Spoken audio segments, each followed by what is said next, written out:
My fellow majors, we have not one, not two, but three major news items, no pun intended, for Menace. We've got tanks, we've got loot for constructs to weapon craft, we've got trash talk from FM Zama, and way more to talk about today.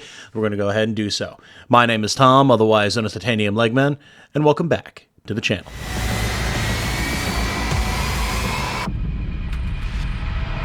Hello everyone, if you enjoy what I do, including my ongoing coverage of all of our favorite turn-based strategy RPGs or turn-based strategy games in general, such as the phenomenal early access title Menace, then a like on this video and a subscription to the channel would be very much appreciated. Thank you so much.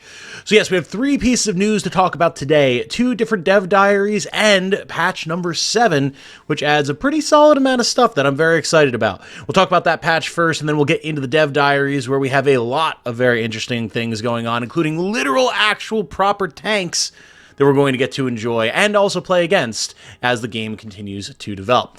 For now, patch number 7 has quite a few things going on. It is titled New Barks, Fixes, and Tweaks. As always as well, if you want to read these posts for yourself, I will have a link to the Steam page in the description. I'm not going to go through every single little bullet point, but I am going to call out all the most important and interesting things.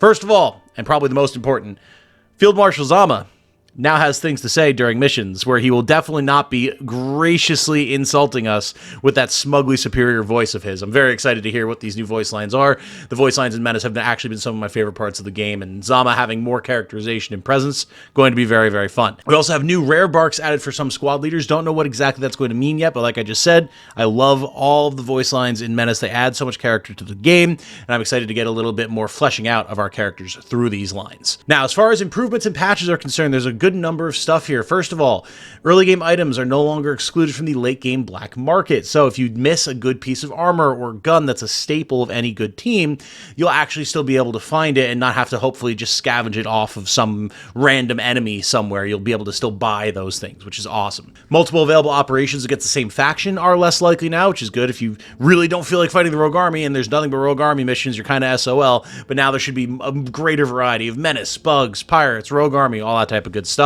The AI has been discouraged to see cover right next to player vehicles, something I am very sad about, because I do love me some Reiwa and making some roadkill out of my enemies, and it was so much easier when they would literally walk up right next to her and basically ask for it. The IFV, the infantry fighting vehicle, everyone's favorite quote-unquote tank, has actually been nerfed. Its hit points have been reduced from 400 to 350, and its armor durability from 800 to 700 to, quote, be more in line with other vehicles.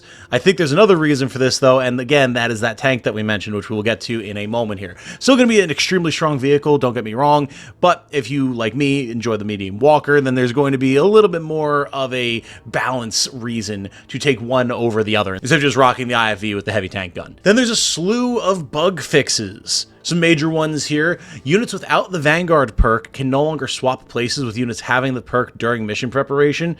I had no idea that was a thing, but that's really funny. Just catapult slingshot all of your units to the very front of the line because you have one person with Vanguard. That's hysterical. That is very good that they fix it, because otherwise, like, literally, why have the perk on certain characters, not others?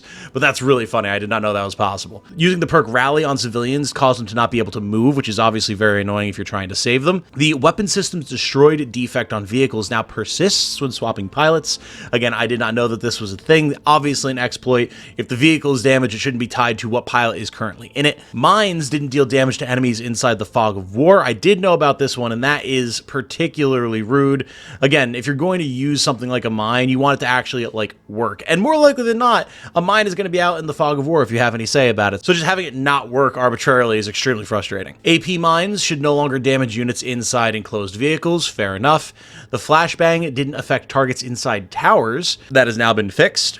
A slew of bug fixes for just movement not appearing properly, the movement overlay not showing up, all that type of stuff. That should all be squared away. Good changes all around. Not a ton of stuff here, but that's fine because we have a lot of juicy content to talk about coming up with these dev diaries. Still, though, some good changes, some valuable changes, and people who rely very heavily on the IFV are going to maybe have to work a little bit harder to get the same value out of it. It still is good, but, like, you know, nerfed a little bit. And moving on from patch number 7, we have Dev Diary number 43, which will then be followed by Dev Diary number 44, Construct Loot, Blueprints, and Workshop Construct Update 1.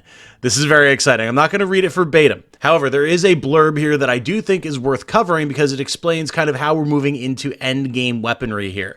The tools that the players in Menace can employ so far are mostly conventional weapons and equipment that were devised by human scientists and manufacturers. With the advent of the constructs, the basics of what is known by humans and what is technically possible get substantially warped and broken up. Unknown alloys, materials, and technical components are employed by the constructs and wait to be investigated, researched, and ultimately weaponized to level the playing field. The items that can be created from the construct leftovers will move the game's item progression from the mid-game to the late game and will, at the same time, add many more high-tech and sci-fi items that move the feeling and setting away from a conventional modern military setting. The items created through the new system will still be as immersive as possible, with punchy and satisfying visuals and sounds that will fit in well with existing gear. So there's going to be 7 new loot items that can be dropped. Each item can be found with different probabilities on different units. Some are more common than others, and all of these are going to be actually useful to create new gear. Volatile reagents, mutated tissue, advanced alloys, construct weapon parts, cybernetic optics, bioprocessors, and fusion power cells. They can be traded in at the black market, but they can be much more useful than that. So basically, we're getting the ability to craft gear, presumably by modifying existing weapons with these parts. To go over that, we have blueprints and tech levels. As soon as construct remains spread through the wayback, frantic research is undertaken all over the system. Most of the results are sealed behind heavy doors, but some of these blueprints find their way to the black market through shady avenues. Blueprints are going to have 3 different tech levels, each tech level representing a different level of complexity. So like your level 1 stuff is going to be your basic modified rifles, maybe using some like optics or something like that, whereas your level 3 stuff is going to be basically completely scratch built out of these parts and be super weird and experimental and freaky deaky. I'm imagining there's going to be a lot of fun stuff to do with that. And as they say here, there's going to be all sorts of types of new items, infantry armor, vehicle weapons, accessories, etc.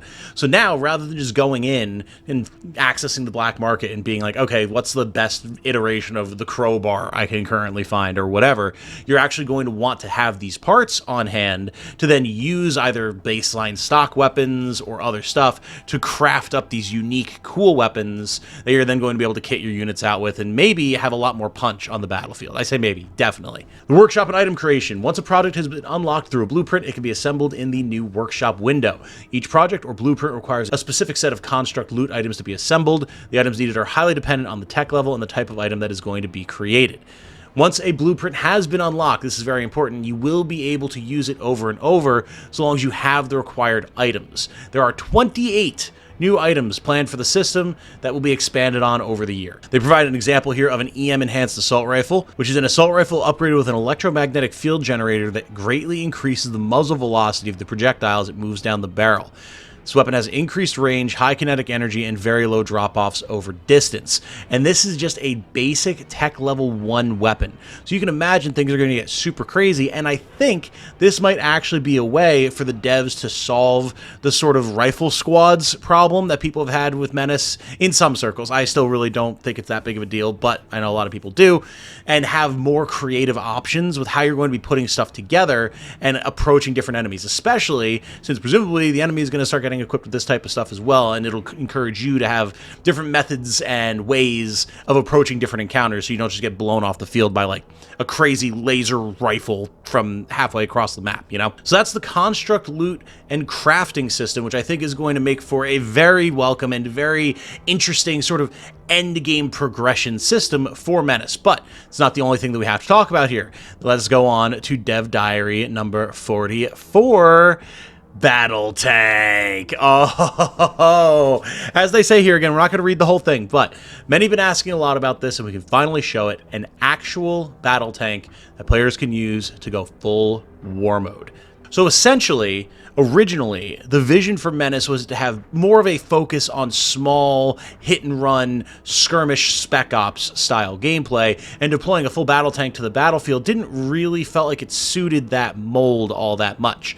But then, now, the devs have moved away from that and want to actually start incorporating some larger-scale war stuff, partially because we want to see all that, right? As such, an actual battle tank is being added to the Rogue Army, and they do clarify later in the article, this this is different from the heavy tank, which is more of an artillery platform kind of thing. For those of you who are Warhammer 40k nerds, kind of think of this as the difference between like the Vindicator siege tank and a proper like Predator or Gladiator battle tank. That's what we're getting here now. This is going to be a twofold impact on the game because, first of all, it's going to mean that there's even more armor for the Rogue Army to use, so you're going to have more of a focus on anti-tank, or at least more options for it, but then you, of course, will also be able to loot them and use them for yourself. And there's some discussion here about how you're going to be able to customize that tank once you do have it. First off, this tank has more armor and hit points than the IFV, whether that's because they just nerfed the IFV or if it was already going to be even better than that, we'll have to see. But as a result, it is slower and even more expensive to deploy, which is a hell of a thing to say because the IFV is already pretty expensive to put out there. But the turret comes with a heavy slot in front and a light slot on top. So you'll have two different rotating turrets. You'll be able to use heavy weapons. You'll be able to use light weapons. And it seems like you're going to be able to put all of your normal array of gear that you could put on the IFV here on the battle tank. The Rogue Army will use one that has a machine gun and a long-barreled tank cannon to have a mix of anti-infantry and anti-tank, whereas you'll be able to customize yours however the heck you want. In addition to that, and something that I've really been wanting to see, speaking of the heavy tank, that is once again going to be made available to players to loot and use as well. So if you really are a treadhead and you want to start leaning into these big armored columns as much as your supply cap allows, you're going to have multiple different varieties of armor that you're going to be able to put on the battlefield now, which is super sick. I am absolutely going to be having a late game, fully supply kitted out army where I've just got tanks of all varieties all over the place and I just mow things down. It's going to be so much fun. Finally, and as just a little bit of a side note here, there are also going to be new 3D weapon models to be used in the game. Apparently, a lot of players have been asking about when and if there will be actual 3D models for infantry weapons, and there absolutely are going to be. They've showed off a little bit of what that's going to look like here. Not really a huge gameplay thing, but it's going to add to the style and the pizzazz of Menace, which is already pretty strong, so that's very cool to see that they're working on that for us as well. And there you go, my friends. Some major updates for Menace here. The devs have been in the kitchen cooking up a feast for us, and we still have a long way to go through early access, but we're getting tanks, we're getting more dialogue, we're getting a looting and crafting system that's going to make the Menace way more interesting and way more involved in everything, and that's before we get into more story and new enemy units and all that type of fun stuff. So of course I do recommend that you keep it locked here. I will be continuing to update everyone about the game as it proceeds along through early access because I frankly am obsessed with it, and I would love to be able to continue to talk about it with all of y'all. Looking forward to the next updates for the game. If you have anything in particular that you would like to hear about from me, or you have any commentary about any of these changes or changes you would like to see, do please let me know in the comments down below. I love to talk about this game with all of y'all. But until the next time, my name has been Tom, otherwise known as Titanium Legman. Thank you to all of my channel members and patrons. You've been seeing their names scroll by on the right-hand side of the screen. Thank you all for watching, and most importantly, I hope that you all have a good night. Stay safe and healthy out there, everybody. And remember, be good to each other, y'all. Bye now.